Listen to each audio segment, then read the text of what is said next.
Hola, hemos visto cómo las organizaciones registran las actividades económicas a través de la contabilidad financiera. Los países también contabilizan las cifras que reflejan su situación y evolución económica.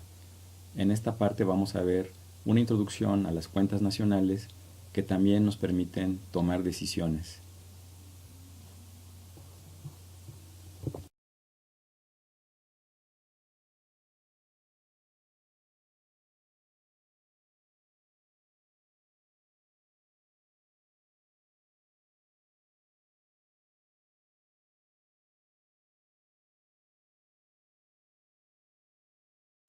Ahora vamos a platicar un poquito sobre la contabilidad de las naciones, lo que se conoce como las cuentas nacionales. Pues primero que nada tenemos que recordar que tenemos tres sectores productivos. El sector primario, donde se obtienen los productos directamente de la naturaleza, materias primas. El sector secundario, donde se transforman esas materias primas en productos terminados o semielaborados, es básicamente la industria. Sector terciario, también conocido como el sector de los servicios, ya que no produce bienes, sino justamente servicios. Ahí tenemos a todos los profesionistas, ¿verdad? Entonces, ese es el tercer sector. Recordemos también que existen factores de producción. Todo proceso productivo incluye los siguientes elementos. Dependiendo de la corriente teórica, le pueden cambiar los nombres, a veces los quieren matizar, pero esencialmente son estos: capital, maquinaria, equipo e infraestructura. Mano de obra, también se le conoce como capital humano. Insumos, materias primas, combustibles y energía eléctrica. Entonces vamos a encontrarlos permanentemente en cualquier proceso productivo. No se puede transformar un insumo si no hay maquinaria, no se puede trabajar si no hay personal humano, y estos insumos, si no existen, pues no habría nada que transformar, no habría artículos que producir. Entonces, en el proceso productivo, los insumos son los productos adquiridos por las entidades económicas a fin de transformarlos. Se transforma con la mano de obra y el capital para obtener otro artículo de mayor valor. Nótese, no sé si lo habían visto, que aquí cuando hablamos de capital, en realidad estamos hablando de lo que en contabilidad financiera se llama los activos fijos. Es interesante cómo en el contexto económico algunos términos cambian ligeramente su sentido. Hay que tenerlo en cuenta. Aquí capital no es el capital contable, es el activo fijo o maquinaria y equipo que permite transformar a los insumos. Las cuentas nacionales. El país también contabiliza las cifras que reflejan su situación y evolución económica. También se emplea el principio de partida doble, ya que el ingreso de un sector es el gasto de otro. Las cifras del país se refieren a producción, consumo, ahorro, inversión, comercio con el exterior, interrelaciones entre los sectores de bienes y servicio. Vamos a empezar a ver algunos términos muy importantes. Tenemos en primer lugar la producción bruta. Es la suma total de los bienes y servicios producidos por la sociedad. Incluye todos los productos, sin considerar si son de consumo intermedio o final. Consumo final es aquello que consumen los compradores al final de la cadena. Consumo intermedio es lo que consumen los productores para poder fabricar esos productos que eventualmente van a llegar al mercado final. Entonces la producción bruta suma todo lo producido sin tomar en cuenta si lo consumen los compradores finales o los productores que transforman productos para convertirlos en otros productos. Toda esa suma es la producción bruta. Tenemos por otro lado el Producto Interno Bruto, que también se conoce como PIB. Esta es la suma de los valores agregados de los esfuerzos productivos de la sociedad. Nótese, solamente los valores agregados. Yo tomo un insumo, lo transformo. Ese insumo me costó 10 pesos, pero al transformarlo yo lo vendo en 15. Entonces, en principio hubo un valor agregado porque mi trabajo, el transformarlo, lo estoy de alguna manera valorando en términos de que ahora el producto transformado es más caro que el insumo. Esa es la generación de la riqueza, y entonces el valor agregado se da cuando nosotros vamos proporcionando cierta transformación a los productos que estamos elaborando y por lo tanto eso se refleja en un nuevo precio de mercado. Por lo tanto, para obtener el Producto Interno Bruto se resta el valor de los productos de consumo intermedio al valor de la producción bruta. Quiere decir que en realidad lo único que nos interesan son los valores agregados. Por ejemplo, consideremos una cadena productiva simplificada para el pan. Tenemos como insumo el trigo, como un primer producto a la harina y como un producto final al pan. Entonces, el productor de trigo vende la producción de trigo, digamos, a 100 pesos, la compra quien produce la harina, pero cuando transforma el trigo en harina, esa misma cantidad de trigo la vende a 150, ya transformada en harina. A su vez, el productor de pan compra esa producción de harina y vende pan, que es la transformación de la harina, a 200. Entonces, si yo sumo todos esos valores de venta, 100 del trigo, 150 de la harina y 200 del pan, tengo un total de 450. Esa suma es la producción bruta.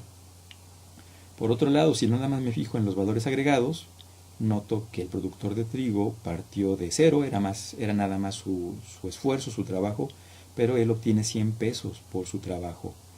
Entonces él no pagó antes nada, en principio, en esta cadena simplificada. Por lo tanto, su valor agregado es 100. El productor de harina compró trigo a 100 pesos, él vende la harina a 150, la diferencia, que es 50, es su valor agregado. Finalmente, el productor de pan que compró la producción de harina a 150 y él vende el pan a 200, entonces su valor agregado es 200 menos 150, también 50. De tal manera que entonces la suma de los valores agregados, 100 más 50 más 50, nos da 200. Esta sería la aportación de esa cadena productiva al Producto Interno Bruto. También tenemos otros conceptos interesantes como el gasto interno bruto. Es la suma de adquisiciones de todos los agentes económicos respecto de los bienes y servicios, ya sea de consumo o de inversión. Lo componen erogaciones del gobierno, muy importante, consumo final de las familias, es decir, los consumidores finales, cambios en los inventarios de las empresas, particularmente los incrementos de los inventarios. Recordemos que los inventarios forman parte en la contabilidad financiera de nuestro activo circulante. Se compone por los artículos que vamos a realizar, que vamos a vender. Entonces los incrementos en los inventarios también incrementan las adquisiciones de los agentes económicos. Inversiones de las entidades económicas. Cuando compramos maquinaria, cuando compramos mobiliario y equipo, estamos también incrementando las inversiones y entonces también son las adquisiciones de los agentes económicos. Ventas al extranjero, menos importaciones. Esto es interesante porque cuando hablamos de gasto, hablamos de la aplicación de nuestros recursos. Cuando nosotros vendemos al extranjero, parte de nuestros activos salen del país. Ese flujo de activos es considerado en la economía como un gasto y por eso las ventas al extranjero se consideran como un gasto. Por lo contrario, las importaciones son un ingreso de activos, así que se consideran un ingreso.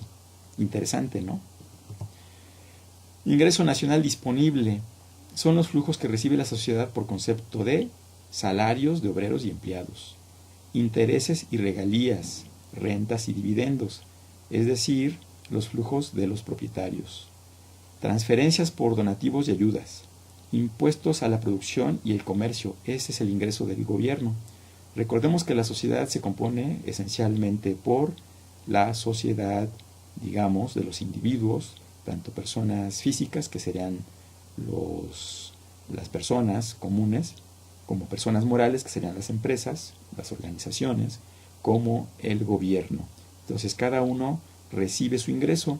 Salarios son para los particulares, intereses y regalías son para los propietarios de los bienes de producción, impuestos son los ingresos del gobierno, menos los subsidios, porque como vamos a ver, los subsidios no representan una contraprestación, es dinero que el gobierno da a las entidades económicas sin recibir nada a cambio, por eso se considera con valor, con signo menos.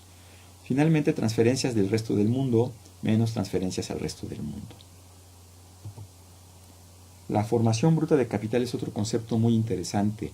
Tiene que ver con el aumento de los activos y se compone por aumentos o disminuciones, según sea el caso de los inventarios, incremento en los activos fijos.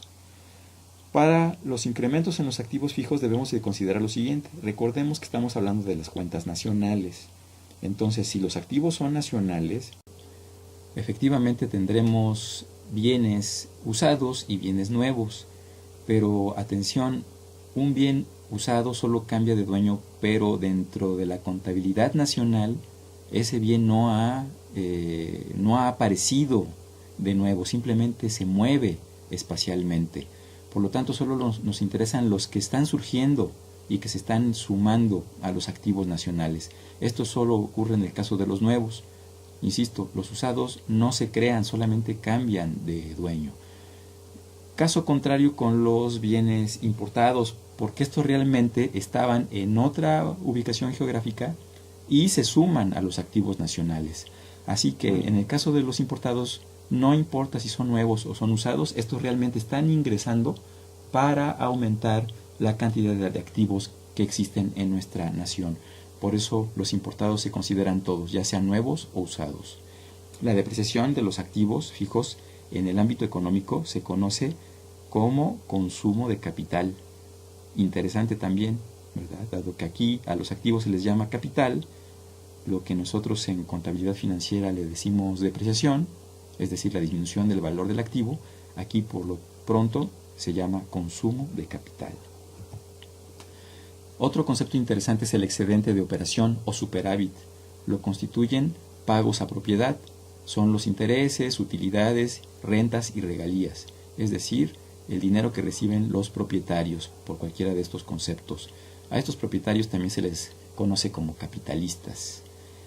También lo componen las remuneraciones a empresarios y pagos a mano de obra no asalariada, es decir, los pagos de profesionistas que no están en nómina. Se obtiene como el Producto Interno Bruto, que ya sabemos que es la suma de todos los valores agregados, menos los salarios, es decir, los ingresos de las personas trabajadoras, menos el consumo de capital, menos la depreciación, menos los impuestos indirectos. Como podemos ver, esto se parece mucho a un estado de resultados de una empresa.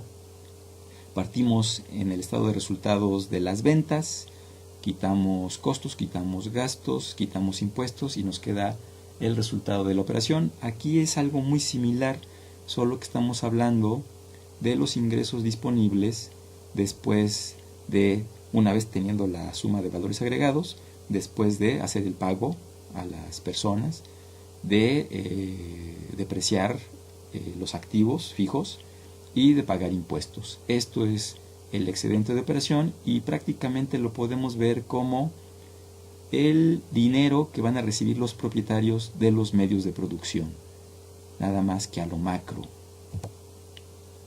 Impuestos indirectos son los gravámenes a la producción, las ventas y las compras. En el ámbito económico se denominan como indirectos porque los productores los cargan como gastos de producción y por lo tanto se trasladan al consumidor final. Efectivamente, así ocurre. Otro concepto importante son los subsidios. Son las donaciones o transferencias que reciben las empresas, ya sean públicas o privadas, por parte del Estado sin contraprestación alguna.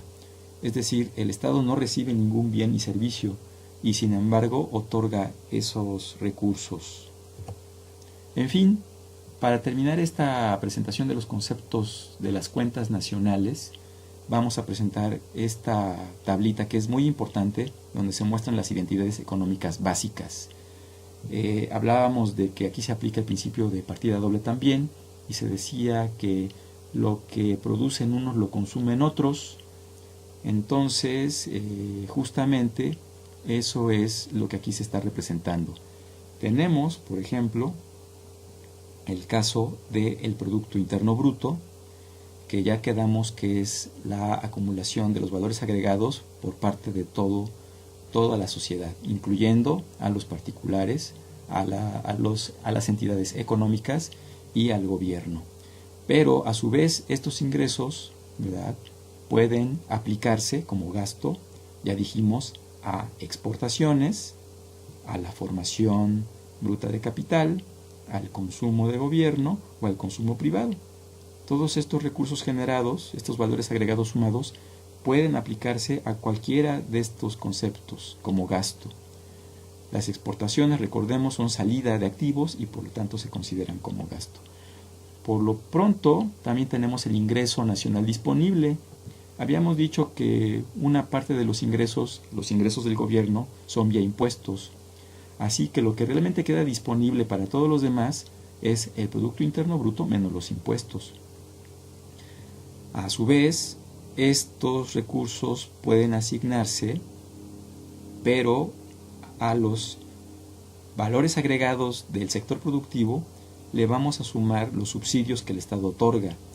Eso va a aumentar la cantidad de recursos disponibles. Entonces, en realidad lo que se asigna son los productos de los valores agregados, es decir, el Producto Interno Bruto menos los impuestos, más los subsidios, y eso es lo que tenemos como disponible realmente. Lo podemos destinar al ahorro o al consumo. En fin, esta tabla es muy interesante porque resume la mayoría de las relaciones que se estudian en términos de la macroeconomía.